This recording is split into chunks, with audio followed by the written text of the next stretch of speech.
Mahigit 500 nicho sa 5 public cemetery sa Macabebe, Pampanga, lubog sa baha. Sundan sa ulat ni Russell Simorio.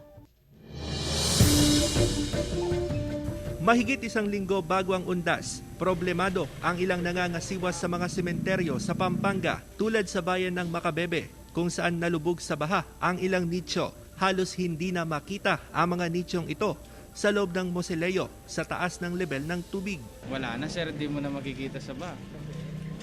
Wala na sir, di na lumilitaw yung daan. Ayon sa pamunuan ng Macabebe Public Cemetery, pinakaapektado ng baha ang mga moseleo dahil walang dadaluyan ang tubig. Lalo pa raw tumataas ang level ng baha tuwing umuulan na sinasabayan ng high tide. Pag pinakukuha, tinataas namin yung lubog nicho. Tinataas namin yung namatay. Kaya bumaba yan, yung tubig ulang lang yan. Ayon sa MDRRMO, malaking bahagi ng 5 pampublikong sementeryo sa bayan ang lubog sa baha.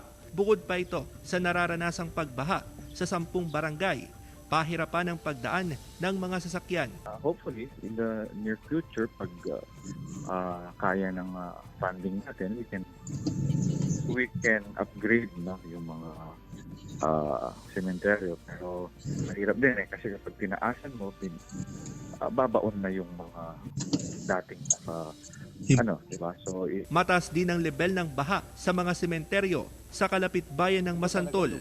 Hindi na raw mahanap ng ilang residente ang nicho ng mga yumaong mahal sa buhay. Tinatambakan talaga. Mataas, pero yung sa Masantol, wala na, hindi mo na masin dyan yung mga sementeryo doon. Yung sa Lola Og, hanggang dito na yung tubig hindi mo na mapundaan.